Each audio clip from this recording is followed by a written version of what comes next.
igreja, graça e a paz do Senhor Jesus seja sobre todos vós. Também cumprimentamos aqueles que nos acompanham pelo nosso canal no YouTube. É muito bom tê-los todos conosco aqui. Hoje um domingo, chuvoso, um pouquinho frio, parece que o inverno chegou, realmente, né? Conseguimos finalmente tirar nosso moletom do armário, né? Eu quero convidá-los a abrir a Bíblia no livro de Atos, no capítulo 14. Nós vamos dar sequência à nossa exposição bíblica a respeito do livro de Atos, e hoje nós vamos trabalhar a primeira parte do capítulo 14, que ele parte do versículo 1, nós vamos até o versículo 20. Essa vai ser a nossa película. Eu quero convidar você a fazer a leitura do versículo 15, que vai ser o nosso versículo-chave. Nós vamos desenvolver no decorrer da mensagem a exposição, amém? Mas o versículo-chave é o versículo 15, eu queria convidar você a fazer a leitura, que diz assim a palavra do Senhor. Senhores, por que fazeis isto? Nós também somos homens como vós, sujeitos aos mesmos sentimentos, e vos anunciamos o Evangelho para que destas coisas vãs vos convertais ao Deus vivo, que fez o céu, a terra, o mar e tudo o que neles há. Amém? Vamos fechar nossos olhos, vamos orar ao Senhor. Bendito Deus, nós louvamos ao Teu santo nome, agradecidos, ó Deus, pela palavra a qual nós acabamos de ler. Sabemos que ela é digna de toda aceitação e pedimos, ó Deus, que o Teu Espírito Santo ele possa nos iluminar, de forma que possamos absorver no nosso coração e na nossa mente a aplicação dessa exposição. Que não seja apenas uma retórica vazia da pessoa que aqui está, mas que seja o Teu Espírito Santo a nos falar e a nos convencer. Nós oramos assim em nome de Jesus. Amém. Meus irmãos, antes de nós entrarmos na exposição, eu gostaria de convidá-los a nós fazermos uma pequena leitura, uma referência de um livro escrito por John Bunyan, principalmente no capítulo 7, e que ele vai tratar um pouquinho a respeito do Evangelho. Então eu queria pedi-los que atentamente possam ouvir essa pequena citação. Esse livro se chama O Peregrino e também está disponível na nossa livraria, caso você queira comprá-lo. A citação diz assim: correu assim até alcançar um local íngreme, no alto, do qual se erguia uma cruz. E pouco abaixo, no vale, havia um sepulcro. Vi em meu sonho, John Bunyan, que cristão chegou à cruz. Seu fardo, afrouxando, foi descendo até a entrada do sepulcro, onde caiu, e não mais o enxerguei. Então ficou o cristão alegre e aliviado, e disse de coração exultante: ele me concedeu repouso por a sua angústia, e por sua morte me concedeu vida. Queridos, essa breve citação eu fiz realmente para fazer uma provocação, porque eu acho que quando nós lemos ela, nós vamos lembrar e recordar da nossa conversão. Foi exatamente assim. Quando nós entendemos a essência real do Evangelho, um fardo pesado, esmagador que estava sobre os nossos ombros, simplesmente foi rompido. E quando nós lembramos da nossa conversão e olhamos essa passagem, nos despertam dois sentimentos aqui. O primeiro é o de alegria e o de alívio, porque nós entendemos que sobre nós havia um pecado. E nós nos alegramos porque sabemos que não fomos nós que pagamos esse preço, mas o próprio Cristo, a qual levou esse peso que estava sobre nós. E nos deu alívio. E nos deu uma consciência de que a salvação não depende de nós, mas já foi um preço pago por Ele. Foi um preço pago na cruz do Calvário. E de uma alegria não simplesmente porque o nosso preço foi pago no Calvário, mas porque nós lembramos de que se Ele pagou o preço, Ele também ressurgiu ao terceiro dia. Está falhando muito? Dá para continuar? Ao terceiro dia, subiu ao Pai, e aonde está? E nós entendemos que no dia do Senhor Ele virá para consumar todas as coisas e arrebatar a sua igreja. Então isso nos traz alegria e alívio, esperança nos momentos difíceis. Alegria para vivermos constantemente, mas também nos traz um constrangimento. Porque nós entendemos que o justo morreu pelo injusto, pagou o preço do injusto, para que o injusto fosse considerado o justo no tribunal de Deus. Ele pagou o preço para que nós tivéssemos paz com Deus. Só que o preço não foi barato. O preço foi um preço pesado, amargo. Cristo sofreu a nossa humilhação. E quando nós lembramos disso, nós ficamos constrangidos. Queridos, não há como nós pensarmos nesta passagem, nesta citação, e não vir uma mistura de alegria, de alívio e ao mesmo tempo constrangimento. Riso e choro é o que nos acontece quando nós entendemos a respeito da salvação. É algo extraordinário. E você vai concordar comigo que o Evangelho é simplesmente a maior notícia que a humanidade recebeu em todos os tempos. A maior, mais extraordinária e a mais grandiosa mensagem que toda a humanidade já recebeu. Você deve concordar com isso. Agora, se você concorda, fica-nos uma pergunta. Se essa mensagem é tão maravilhosa, tão extraordinária, por que as pessoas rejeitam? Qual o motivo da rejeição ao Evangelho? Aquilo que nos trouxe alegria, nós queremos dividir, mas por que as outras pessoas a qual nós dividimos simplesmente dizem não? Eu não acredito, eu não concordo, eu não aceito. E nós vamos ver na exposição dessa passagem 3 motivos, irmãos, que eu gostaria de trabalhar com vocês, 3 motivos ao qual o homem rejeita o Evangelho. 2 desses motivos têm a ver com a forma a qual se entende o Evangelho e a qual se comunica o Evangelho. E eu queria convidá-los agora à exposição da palavra, no capítulo 14, nós leremos para entendermos o primeiro motivo, que se chama legalismo teológico, e que se encontra nos versículos 1 ao 4. Acompanhe comigo, por favor, a leitura da palavra. Em Icônio, Paulo e Barnabé entraram juntos na sinagoga judaica e falaram de tal modo que veio a ter grande multidão, tanto de judeus como de gregos. Mas os judeus incrédulos incitaram e irritaram os ânimos de gentios contra os irmãos. Entretanto, demoraram-se ali muito tempo, falando ousadamente no Senhor, o qual confirmava a palavra da sua graça, concedendo que por mão dele se fizessem sinais e prodígios. Mas se dividiu-se o povo da cidade, uns eram pelos judeus, os outros eram pelos apóstolos. Versículo 5 ainda, e como se surgisse um tumulto dos gentios e judeus, associados com as suas autoridades para os ultrajar e apedrejar. Veja, irmãos, nós estamos vendo aqui a Paulo e Barnabé na primeira viagem missionária. O irmão Rodrigo expôs muito bem isso na semana passada. E nós vemos que, após sofrerem perseguição ali em Antioquia da Psídia, eles resolvem sair e eles vão agora para um lugar chamado Icônio, que também faz parte da região da Galácia, né? Então, Galácia não era uma cidade, mas uma região composta por algumas cidades que ali estavam. Então, quando Paulo escreve aos Gálatas, ele não escreve a uma cidade específica, mas aquela comunidade cristã que estava distribuída naquelas cidades. E o que acontece ali? Nós vemos que Paulo e Barnabé, eles chegam e seguem o protocolo. Entram na sinagoga e começam a anunciar o Evangelho. E eles anunciam com ousadia. E muitos ali são convencidos. E o interessante é que nós vemos também que a pregação não era simplesmente uma pregação para os ouvidos, mas também era para os olhos, porque as pessoas, algumas delas eram curadas, nós vemos ali prodígios, ação de cura, sinais de maravilha. E nós já entendemos que os sinais de cura e maravilhas não são o Evangelho, mas eles abrem a porta para que a mensagem seja pregada. E eles estiveram ali. Só que o que acontece? Houve uma resistência de alguns judeus que ali estavam. E o interessante é que eles não só resistiram, porque quando os apóstolos pregam, muitas pessoas começam a entender e a se convencer.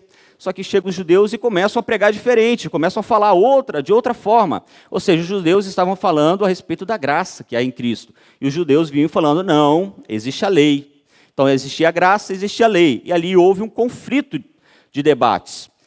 A palavra fala que o Paulo e Barnabé ficaram ali por muito tempo, não pouco tempo, por muito tempo ali trabalhando aquele povo, não sabemos quanto, mas estavam ali trabalhando aquele povo. Ao ponto que a situação não foi mais possível de ser suportada. E eles, então, vão tomar uma decisão, que é a decisão de partirem. Queridos irmãos, veja que ali houve um confronto de debates. Nós entendemos que a salvação é graça de Deus, e ela vem mediante a fé. Mas os judeus entendiam diferente. O pensamento deles era um pensamento a respeito da lei mosaica. Então, para eles, a salvação do homem dependia de cumprir-se alguns ritos estabelecidos na lei. Por esse caminho, o homem alcançaria o perdão, então, a salvação com Deus. E aí nós entendemos aqui, nesse momento, batemos de frente com o nosso primeiro problema que levam as pessoas a não compreenderem o Evangelho, o argumento legalista. É importante deixar claro, queridos, que a teologia legalista ela é diferente do crente com opinião. O legalista, ele entende de fato que a salvação é simplesmente mediante as obras, ou seja, ele precisa cumprir aqueles ritos para conseguir salvação. Crente com opinião, ele tem opinião divergente de determinados assuntos polêmicos. O crente com opinião, ele entende que a salvação é pela graça, ele recebeu a Cristo, ele vive com Cristo, mas ele tem opinião diferente. Paulo vai tratar exatamente desse tema, dos crentes com opinião, no livro de Romanos, no capítulo 14 e 15, se eu não me engano. E eu quero deixar claro aqui, queridos, que não é o nosso assunto aqui, nós não vamos tratar esse assunto está lá em Romanos, capítulo 14 e 15, nós não vamos tratar desse assunto, mas nós queremos falar aqui a respeito da teologia legalista. E, queridos, o argumento teológico, ele é danoso, porque ele impede do indivíduo ter o verdadeiro contato com o Evangelho, a essência do Evangelho. O argumento legalista, ele infringe em duas situações. A primeira é o conflito psicológico espiritual. A pessoa vive em pleno conflito. Eu estou salvo agora, amanhã eu não estou. Acordei de manhã, cometi um pecado, o Espírito Santo fugiu de mim. Nós já estudamos aqui, o Hudson já expôs muito bem isso daqui, graças a Deus. Mas é um conflito constante, porque ele entende que se ele não cumprir os ritos, se ele não seguir orientações bem definidas, estabelecidas, ou por uma denominação, ou por um líder, ou até mesmo pela sua consciência, ele não vai conseguir alcançar o favor de Deus, ele não vai ser salvo, e ele vive constantemente com medo do inferno. Talvez você já tenha sido assim um dia, talvez você esteja aqui vivendo assim um dia, assim hoje. E o outro problema do argumento teológico é que faz o inverso. Do mesmo tempo que a pessoa vive com medo do inferno, algumas vivem sem medo do inferno. Por quê? Porque cumpre as orientações. Ele segue rigorosamente as orientações. O líder diz que ele é para fazer isso, ele faz, mas ele mente, ele rouba, ele detrata, ele humilha as pessoas. É um ser humano reprovado, mas ele cumpre a cartilha, então ele vai para o céu. Eu não sei se vocês lembram de alguns filmes. Sempre existe alguns filmes onde o herói, em algum determinado momento, ele vai se confessar. Ele vai lá e confessa. Ele fala, olha, eu fiz isso, vou fazer isso. Aí, tudo bem, então você já confessou. Está arrependido? Não, eu só estou confessando que vou fazer mais. Mas eu já aliviei, eu já confessei, está tudo certo. Entendeu? Agora vou falar, continuar. E exatamente isso que a teologia legalista ela faz. Ela nos faz ter medo constante do inferno. E, ao contrário, não ter medo nenhum do inferno. Agora, queridos, o que a igreja faz em relação à teologia legalista? Veja comigo no versículo 6. Sabendo eles o quê? Que existia ali uma tentativa de apedrejá-los, de persegui-los, de cometerem mal. Sabendo eles, fugiram para Listra e Derbe, cidades da Licaônia, da circunvizinhança. Então veja, queridos, aqui a primeira coisa que eles fazem ao entender que o ambiente não era propício, que aquele debate legalista não estava indo para lugar nenhum, fugiram. Deus nos dá conhecimento, mas nos dá discernimento para entender que em determinados momentos onde a palavra ela não está sendo absorvida, que o foco é um debate improdutivo, que pode nos levar até prejuízos espirituais, é fugir. E nós temos que ter cuidado com isso, queridos, porque o legalismo está aí há muito tempo, não é de agora. Se nós olhamos aqui a história do Evangelho, nascendo em Cristo, ele esteve lá presente desde aquela época, e hoje ele continua aqui.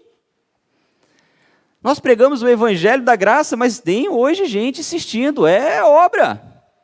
Não, você tem que cumprir o rito. E qual é o nosso papel em relação a isso daqui? O nosso papel como igreja é pregar com ousadia a verdadeira palavra, o Evangelho real. Nós precisamos mostrar que a salvação não depende de regras, mas depende unicamente de confiar que Cristo pagou o preço na cruz do Calvário. Nós precisamos ser fiéis na palavra.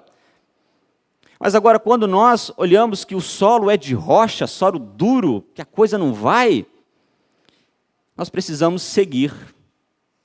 E seguir como os apóstolos fizeram. Eles foram para Listra. Porque se há solo duro, onde a semente não entra, existe um solo fértil, preparado, aguardando o lançamento da preciosa semente. E a consciência da igreja é essa. Se esse ambiente é improdutivo, se ele nos ameaça, nós precisamos fugir. Mas entenda, a mensagem não pode cessar, porque existem corações desejando a mensagem de Deus. O outro ponto aqui é que eu faço um apelo. Se você está vivendo hoje com esse sentimento de que você não cumpre determinadas regras e não consegue alcançar a paz, entenda que Cristo foi quem pagou o preço na cruz do Calvário por você. Através de Cristo nós tivemos paz com Deus, ou seja, nós fomos reconciliados com Deus.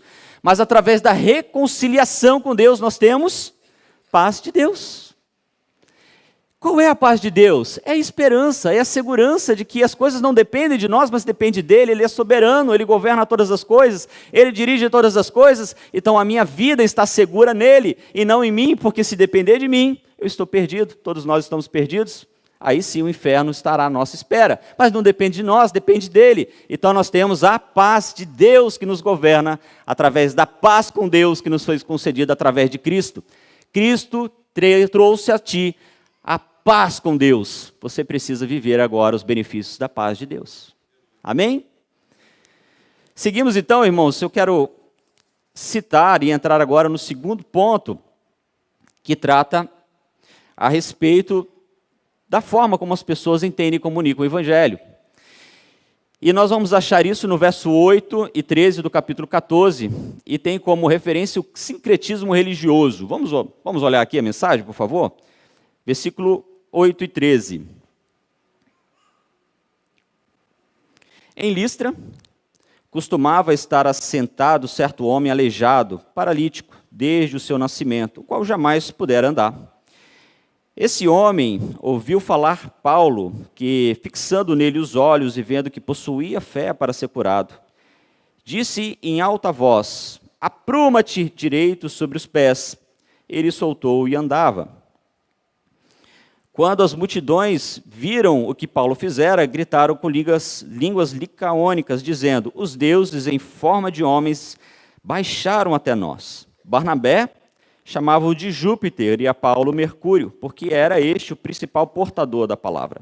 O sacerdote de Júpiter, cujo templo estava em frente da cidade, trazendo para junto das portas touros, grinaldas, queria sacrificar juntamente com as multidões. Porém, ouvindo isso, os apóstolos, Barnabé e Paulo, rasgaram suas vestes, saltando para o meio da multidão, clamando.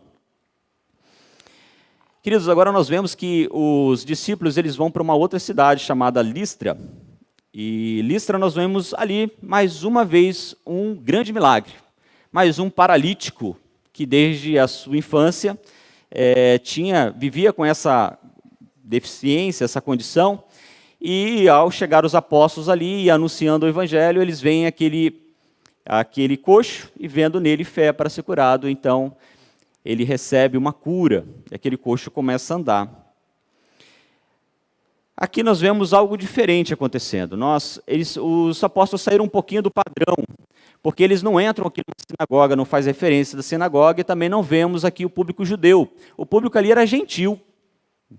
O público ali eram gregos, né, daquela cidade. Eram gentios, não vemos ali a figura dos judeus.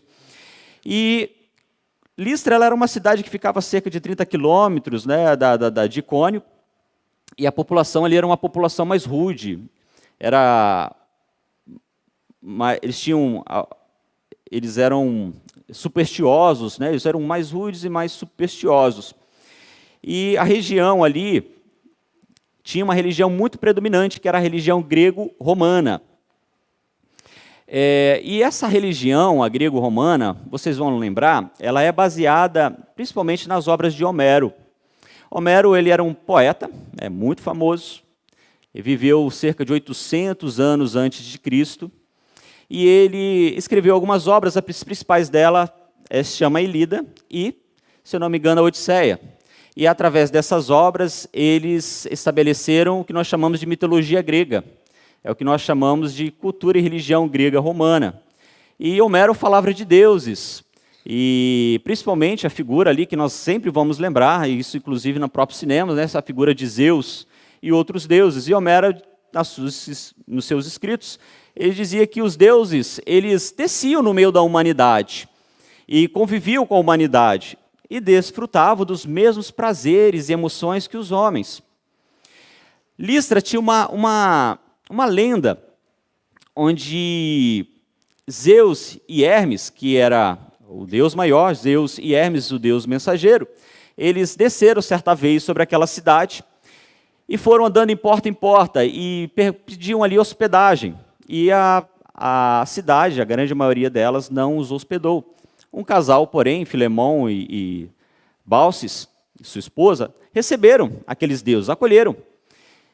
E em gratidão, Zeus e Hermes, o que eles fazem? Transformam a casa daquelas pessoas em um templo de adoração. E Filemão vira sacerdote e Baucis vira sacerdotisa. Então, o que aconteceu ali pela aquela visão, né?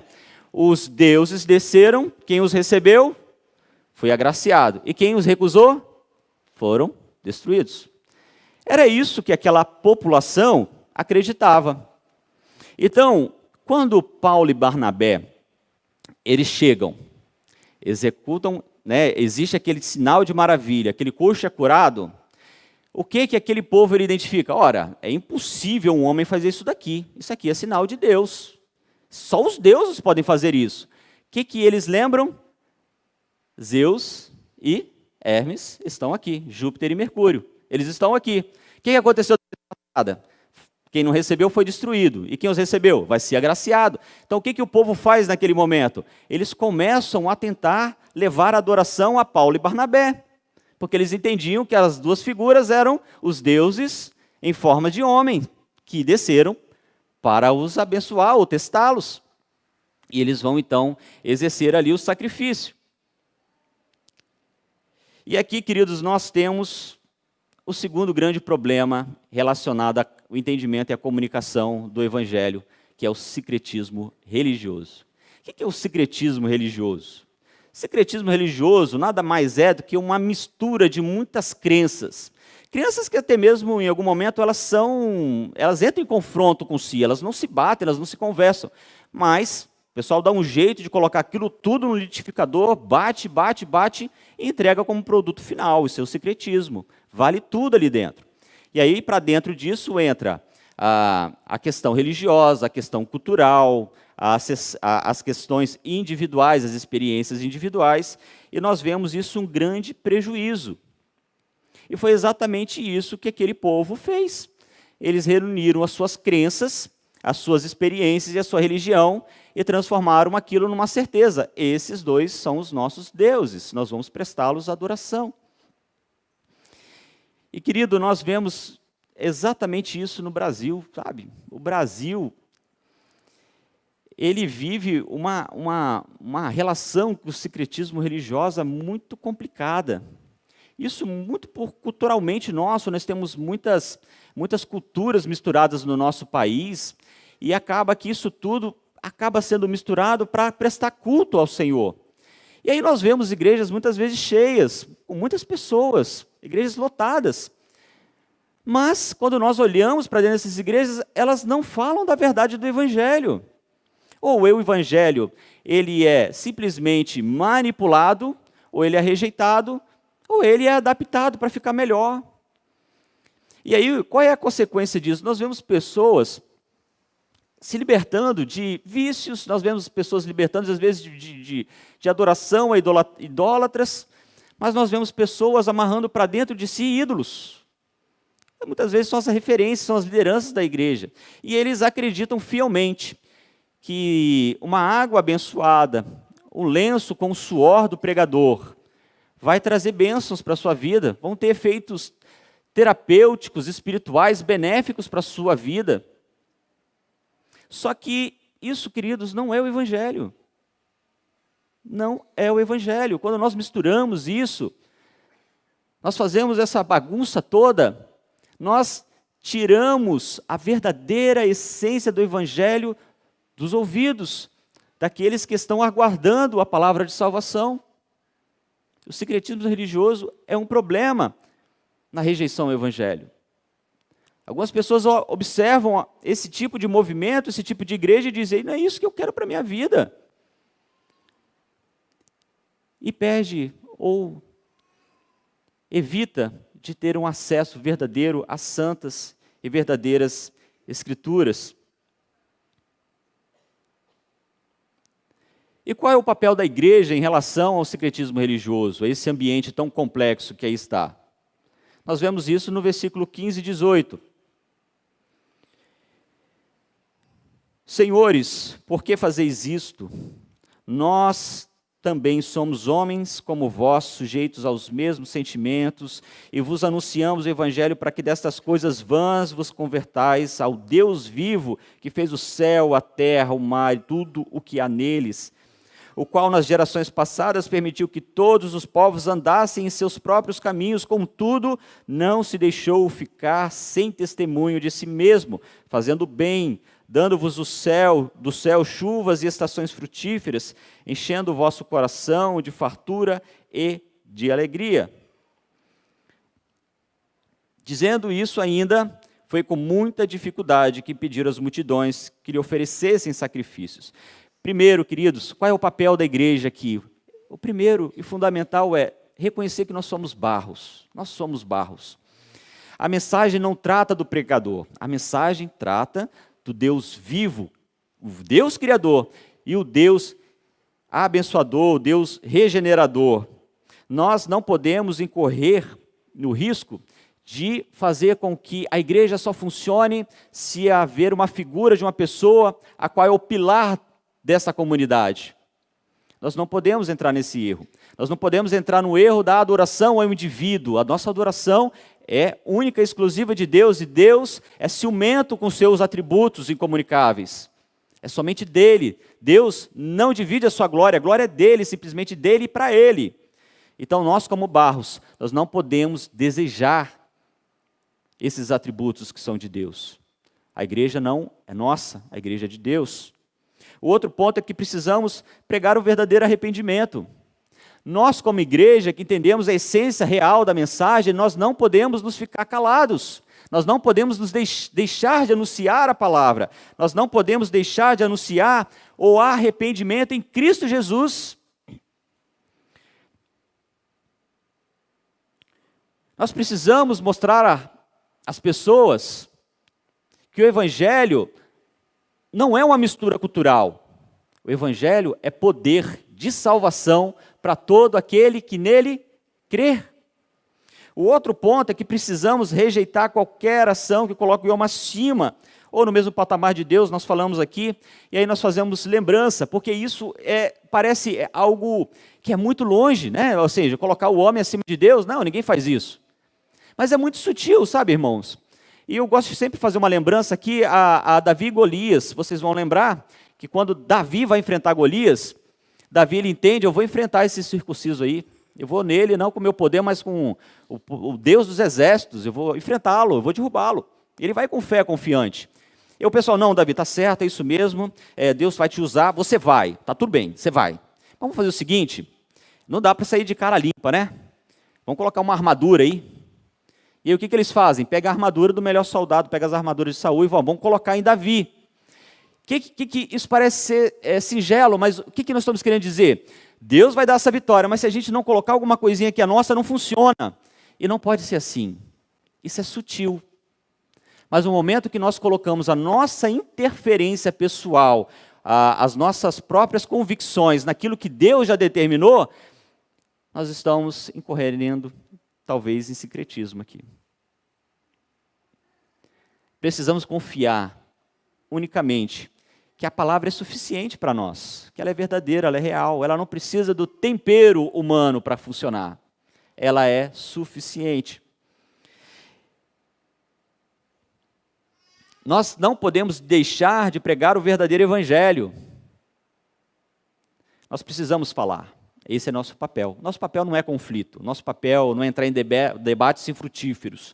Mas o nosso debate é expor fielmente as palavras, a palavra de Deus, a Santa Escritura. E confiar que o Espírito Santo faça o trabalho dele. Mas nós precisamos ser os agentes externos, aqueles que vão anunciar. E o Espírito Santo, no tempo certo, ele vai agir.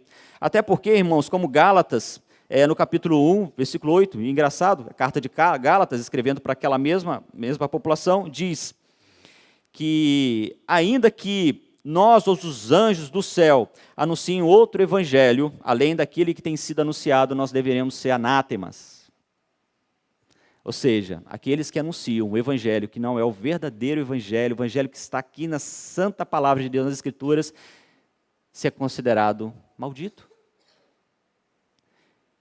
Esse peso também recai sobre nós, irmãos, para que possamos entender que as Escrituras elas são suficientes e nós precisamos sempre nos reportar a ela. Agora, queridos, já caminhando para o final dessa exposição, nós temos aqui o terceiro motivo pelo qual o indivíduo ele rejeita o Evangelho. E ele não está na forma que nós entendemos ou na forma que nós comunicamos, mas ele está simplesmente na dureza do coração. Observe comigo no versículo 19 a 20, versículo 19, perdão. Sobrevieram, porém, judeus de Antioquia e Icônio, e instigando as multidões, apedrejando a Paulo, arrastando-no para fora da cidade, dando-o por morto. O que aconteceu aqui? Os judeus que estavam lá em Icônio, eles descem agora para Listra. Eles vão se juntar aos gentios que também estavam rejeitando a palavra e vão simplesmente agredir Paulo, eles vão apedrejar Paulo. Eles vão arrastá-lo para fora e jogá-lo para fora da cidade, dando como morto. Observa aqui, irmãos, isso aqui é interessante. O legalismo teológico, encontrando agora o sincretismo religioso, dando as mãos para apedrejar a voz que anunciava as boas novas. Paulo, então, ele é jogado para fora, dado como morto. E por que isso acontece, irmãos? Por que o coração do homem é tão duro? Em toda a história, nós vemos que Deus enviou diferentes pregadores em diferentes épocas, com diferentes perfis, em diferentes situações, para pregar o Evangelho. Esse é muito radical, esse é mais liberal, esse aqui é mais legal, esse aqui é muito duro. Mas para todos eles existia, o Evangelho é bom, mas essa mensagem ela é muito forte, ela é perfeita, mas não é para mim. Para mim não dá. E nós vemos que o problema da rejeição ao Evangelho, principalmente, está relacionado ao coração duro do homem, ao nosso coração duro. Queridos, todos nós, estávamos mortos em delitos. Isso tem a ver com o que na teologia nós chamamos de depravação total do homem. E que Paulo muito bem ele expõe lá no livro de Efésios, no capítulo 2, eu queria ler com vocês essa passagem rápida e colocar alguns pontos que aqui estão. Em Efésios capítulo 2, a partir do versículo 1, ele diz assim: E vos deu vida, estando vós mortos nos vossos delitos e pecados, nos quais andaste outrora, segundo o curso deste mundo, seguindo o príncipe da potestade do ar, do espírito que agora atua nos filhos da desobediência, entre os quais também todos nós andamos outrora, segundo as inclinações da nossa carne, fazendo a vontade da carne e dos pensamentos. Éramos por natureza, filhos da ira, como também os demais. Veja aqui, queridos, que Paulo vai deixar para a gente 4 pontos a respeito da dureza do coração. O primeiro dele é que o homem está morto em seus delitos e pecados. Por que ele não crê? Ele está morto, ele não consegue ouvir, ele não consegue enxergar. Ele está morto. Além de morto, ele também está influenciado pelo príncipe da potestade, o maligno, o diabo. As pessoas que não conhecem ao Senhor, que não têm a visão do Evangelho, eles estão influenciados sobre a ação do maligno. E nós vemos isso na nossa sociedade, irmãos. Não precisa fazer força. Nós vemos aqueles que não são cristãos, muitas vezes, sendo levados por caminhos que são caminhos perversos. Estão influenciados pelo maligno. O homem está preso pela própria inclinação da sua carne, do seu coração, e por isso que ele está sempre em rebelião contínua.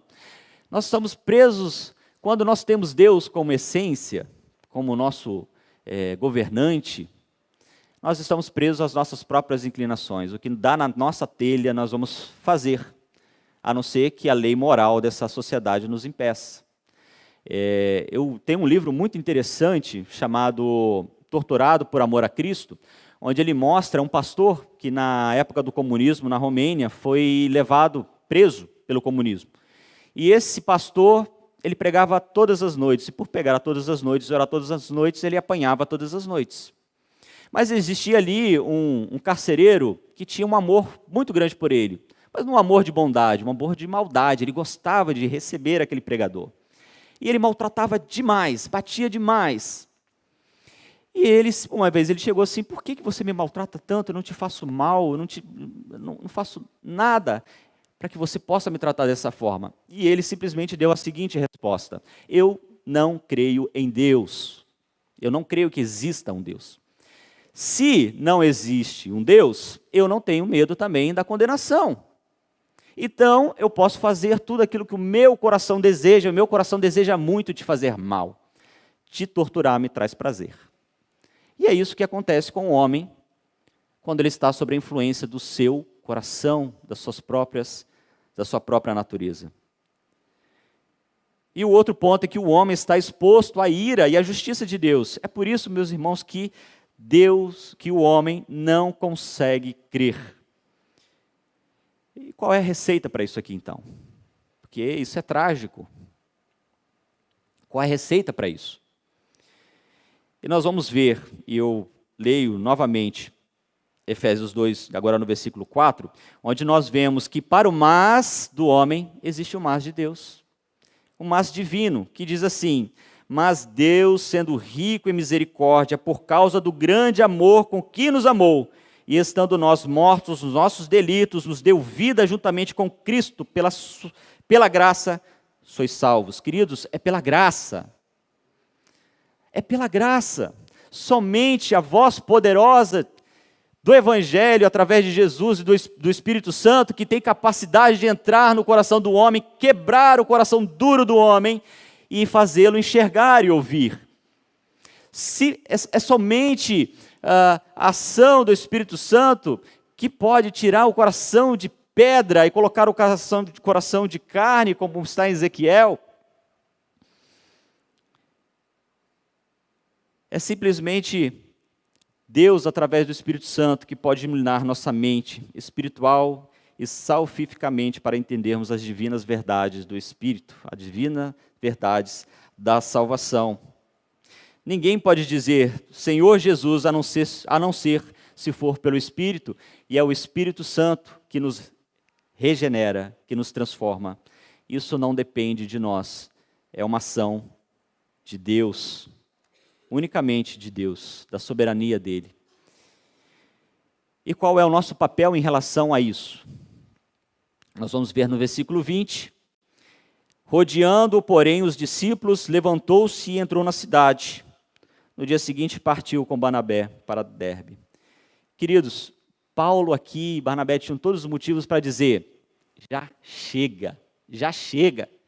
Eu não aguento mais pregar o que nós estamos vivendo, eu não aguento mais dizer que essas pessoas estão se perdendo e nós estamos dando o caminho e elas simplesmente nos atropelam, nos maltratam, nos esmagam, nos humilham. Já chega! Mas não é isso que eles fazem. Eles se levantam, eles se recompõem e eles seguem. Seguem fazendo o quê? Pregando o Evangelho, pregando a mesma mensagem. A salvação é por Cristo. Eu não aceito, mas a salvação é por Cristo. Mas a salvação é por Cristo. Esse é o nosso papel, queridos, como igreja. Nós precisamos confiar que a palavra, ela não voltará vazia, mas ela vai cumprir o seu propósito. Mas qual é o nosso papel? É pregar. Mas pregar de qualquer jeito? Não. Pregando de forma fiel, pregando de forma a confiar nas Santas Escrituras, entendendo que ela é suficiente para nós. Queridos, não adianta nós dizermos nós somos uma igreja bíblica se não sermos de fato, vivermos biblicamente como igreja. Nós temos que mostrar à humanidade que a salvação está em Jesus através das Santas Escrituras e confiar que o Espírito Santo vai fazer o papel dele. O engraçado é que o Paulo e Barnabé, eles não simplesmente seguem, mas eles seguem sem nenhum rancor. Eles não dizem assim: Deus, estamos saindo dessa cidade, agora você vai lá e consome com fogo essa cidade, mata todo mundo ali. Ninguém creu, que vá para o inferno. Não. Eles partem sem nenhum rancor. Eles partem perdoando. Nos apedrejaram. Deus vai cumprir o propósito dele para esse povo. E seguiram. E você, querido, talvez você que esteja aqui na igreja, talvez você que esteja nos acompanhando pelo nosso canal, você já entendeu o Evangelho. Você já entendeu a essência do Evangelho. Você vive feliz, aliviado. Mas você sofre porque talvez alguém do seu lado, do seu convívio social, um familiar, um amigo, alguém a quem você quer bem, não entendeu ainda a mensagem do Senhor. É um coração duro que rejeita, que você insiste, ele debocha, que ele ri, ou ele às vezes até te agride com palavras. Mas olha só que interessante, irmãos.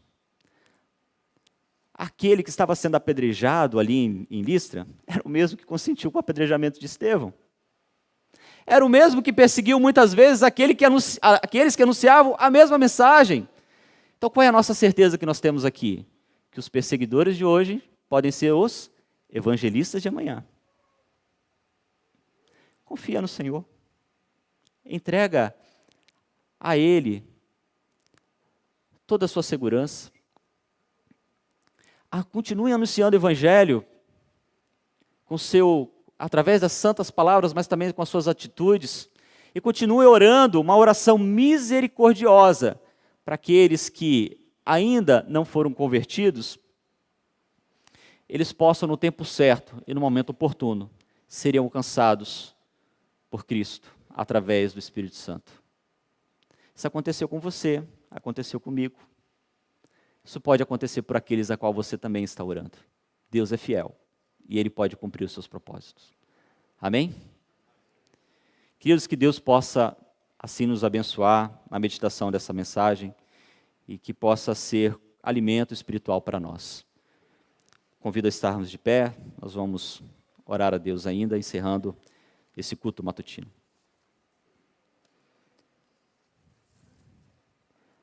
Pai querido, nós glorificamos o Teu santo nome, por Tua bondade, por Tua misericórdia. Meu Deus, pelo chamado eficaz sobre a nossa vida. E pedimos, ó Deus, que nos ajude a sermos fervorosos em oração misericordiosa. E nos ajude a sermos fortes e fiéis a respeito da Tua palavra, para que assim, ó Deus, possamos com ousadia levar o Teu Evangelho, não em confrontos vazios, mas verdadeiramente naqueles que quebrarão corações de pedra, que estarão sendo, meu Deus, lançados aos Seus pés, entendendo o verdadeiro sentido da salvação. Nos abençoa assim, Deus, e que sim, possa aplicar esta mensagem no nosso coração. E nós dizemos ainda que a graça do Senhor Jesus, o amor de Deus, o nosso Pai, a comunhão do Espírito Santo seja sobre todos vós. Amém.